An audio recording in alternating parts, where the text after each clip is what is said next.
আমার স্বাস্থ্য সন্ধানী বন্ধুরা নিশ্চয়ই ভালো আছেন। আজ এনেছি আপনাদের জন্য আরো মজার একটা টিপস, যেটা জানলে আপনি হয়তো আপনার যে সমস্যায় ভুগছেন সেই সমস্যা থেকে আপনি খুব আরামে এবং সহজে মুক্তি পেতে পারেন। সমস্যায় পড়ে গেলে চিকিৎসা করার জন্য তো ডাক্তার আছে, কিন্তু আপনি কি শিখেছেন কি করলে এই যন্ত্রটা, দেহরূপী যন্ত্রটা সুস্থ থাকে? তার জন্য তো কোনো স্কুল নেই, কোনো ইউনিভার্সিটি নেই, আর আমরা সেটা শিখিনি। তাই তো আমরা এত রোগে ভুগি। অর্থাৎ পৃথিবীতে না জানলে তো কিছু পারা যায় না। আপনি এই শরীরটা কিভাবে চালাতে হয় যদি সেটা শিখতে চান, তাহলে স্বাস্থ্য সমৃদ্ধি চ্যানেলের সঙ্গে প্রতিদিন প্রতিনিয়ত থাকাটা কিন্তু খুব জরুরি।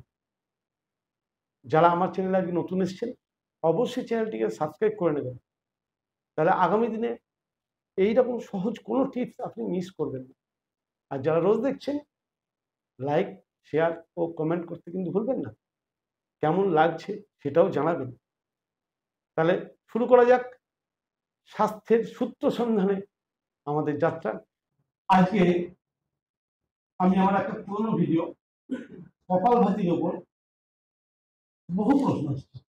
ভিডিওটা প্রায় 1 লাখ ভিউজ এসছে এবং প্রায় 300 জনের কাছাকাছি কমেন্টস করেছে।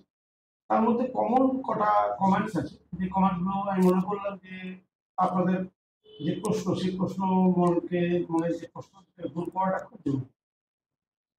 কপালভাতি দুটো প্রশ্ন নিয়ে আজকে আলোচনা করবো। একটা খুব গুরুত্বপূর্ণ প্রশ্ন এসছে যে হাই বিপির লোকরা কি কপালভাতি করতে পারে?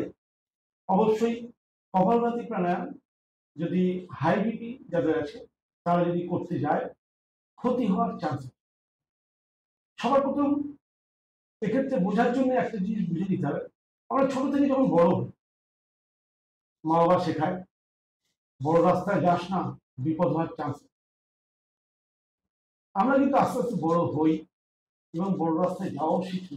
বড় রাস্তায় চলতে চলতে আমরা অনেক সময় দেখি বড় বিপদ হয়েছে, কারণ দেখো কেউ হয়তো প্রাণ হারিয়েছে, তবু কিন্তু আমরা বড় রাস্তায় চলা ছাড়ি না। কারণ বড় রাস্তায় চলা ছেড়ে দিই, তাহলে আমরা কিন্তু আর কোনোদিনই আমাদের লক্ষ্যে পৌঁছতে পারবো। এই উদাহরণটা দিয়ে আমি এটা বোঝাতে চাইলাম, কপালভাতি প্রাণায়াম অবশ্যই রিস্ক আছে। ঠিক ওই রকম না জেনে না বুঝে যদি বড় রাস্তায় উঠে পড়ি, প্রাণ সংশয় পর্যন্ত হতে পারে। অনেকেরই প্রাণ সংশয় হয়, কিন্তু আমার হবে এটা ভেবে নেওয়াটা ঠিক না। আমার কেন হবে না? যদি আমি তার সঠিক প্রিকশন গুলো বা নিয়ম কানুন গুলো, পদ্ধতিগুলো জেনে নিয়ে শুরু করি। প্রথম কথা হচ্ছে কপালভাতি প্রাণায়াম, এর আগেও আমি বলেছি, আবার বলছি যে শুদ্ধিকরণ প্রাণায়াম, সৎকর্মের একটা কর্ম, কপালভাতি কর্ম। তাহলে এই কপালভাতি কর্মের মেন কাজ হচ্ছে শরীরকে ডিটক্স করা। কপালভাতি প্রাণায়াম চক প্রাণায়াম, কপালভাতি প্রাণায়াম করলে আমাদের শরীরের টোটাল প্রায় সমস্ত ধরনের সিস্টেম অ্যাক্টিভ হতে শুরু করে। তাহলে যখনই কপালভাতি প্রাণায়াম সব শরীরের সিস্টেমকে অ্যাক্টিভ করবে, তাহলে যে কারণে আমার হাই বিপি, সেই কারণটাকেও নিশ্চয়ই দূর করবে। কিন্তু আমাদের হার্ট রেট গড় মিনিটে 60 থেকে 100, মিনিটে 60 থেকে 100 বার আমাদের হার্ট পাম্প করে। কপালভাতি প্রাণায়ামের স্পিডটা যদি হার্ট রেটের চাইতে বেশি হয়ে যায় কোনো, তাহলে কিন্তু জীবন সংশয় হওয়ার বিরাট চান্স। সেই জন্য কপালভাতি প্রাণায়ামে একটা রেস্ট্রিক্টেড স্পিড বেঁধে দেওয়া হয়, যে মিনিটে 60টা স্ট্রোক। সবচেয়ে বিরল যে স্ট্রোকটা, মিনিটে 60টা স্ট্রোক। এবার যে সুস্থ মানুষ সে 70, 75, 80 করতেই পারে, তার ক্ষেত্রে কোনো অসুবিধা হবে না। কিন্তু যে অসুস্থ বা যার বিপি বেড়ে রয়েছে, সে কিন্তু কত হাই স্পিড স্ট্রোক দিলে তার বিপি বাড়বেই। আপনি পরীক্ষা করুন। আপনি কপালভাতি প্রাণায়াম শুরু করার আগে একবার বিপি চেক করুন, কপালভাতি প্রাণায়াম করার পরে ইনস্ট্যান্ট আপনি আবার বিপি চেক করুন, বিপি বাড়বে। কিন্তু আপনি যদি প্রকৃত টাইমিং মেনটেন করে এবং বাড়তি শক্তি প্রয়োগ না করে, আপনি যদি প্রথম দিন 2-4 মিনিট, বেশি বলছি না, 2-4 মিনিট করুন, করে দরকার হলে বিপি চেক করুন, দেখুন। হ্যাঁ, সামান্য একটু তো বাড়বে, কেন যে কোনো ওয়ার্কআউট করলেই আপনার বিপি একটু বাড়বে। একবার বিপি চেক করে দিন যে খুব বাড়েনি তো, 8 ঘন্টা রেস্ট নিন, 8 ঘন্টা পরে আবার বিপি চেক করুন, দেখুন বিপি শান্ত হয়েছে তো। যদি থাকে পরের দিন 5 মিনিট করুন, 1 মিনিট বাড়ান। এইভাবে আস্তে আস্তে আপনি যদি আপনার শরীরের সঙ্গে খাপ খাইয়ে নিয়ে কপালভাতিটাকে অভ্যাস করতে পারেন সঠিক নিয়মে, তাহলে এই কপালভাতি কিন্তু আপনার বিপি কে কমাতে সাহায্য করে এবং সাহায্য করেছে বহু মানুষের। কিন্তু আপনি যদি ওই আতঙ্কে থাকেন কপালভাতি করবো না বাবা, কপালভাতি করলে বিপি বাড়ে, হ্যাঁ বিপি বাড়ে, আমি বলছি তো আমরা সুস্থ মানুষ, আমাদের কপালভাতি করার পর বিপি বাড়ে, কিন্তু 8 ঘন্টার মধ্যে বিপিটা আসছে না।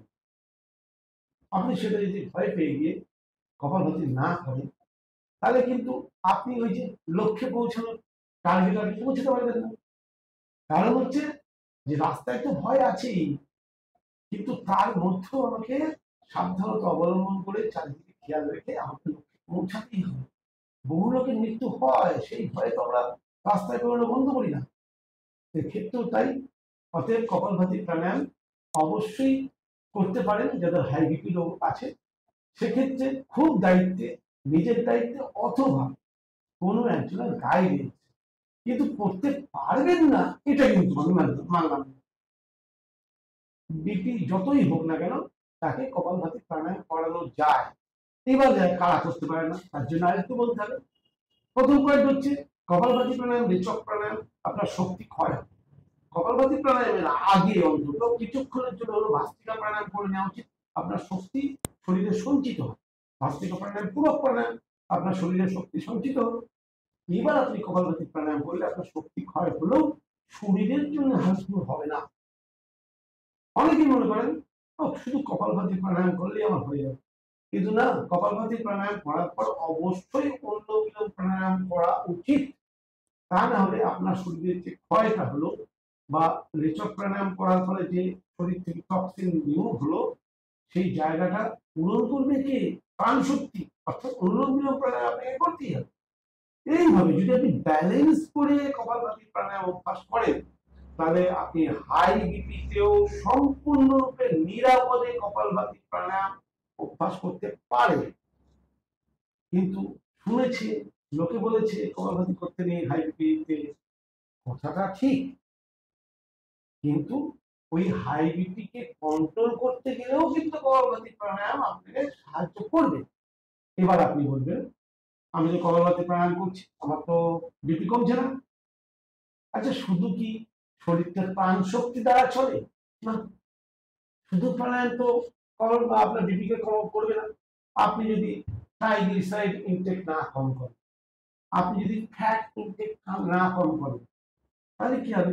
আপনার কোলেস্টেরল লেভেল তো কন্ট্রোল আসবে না।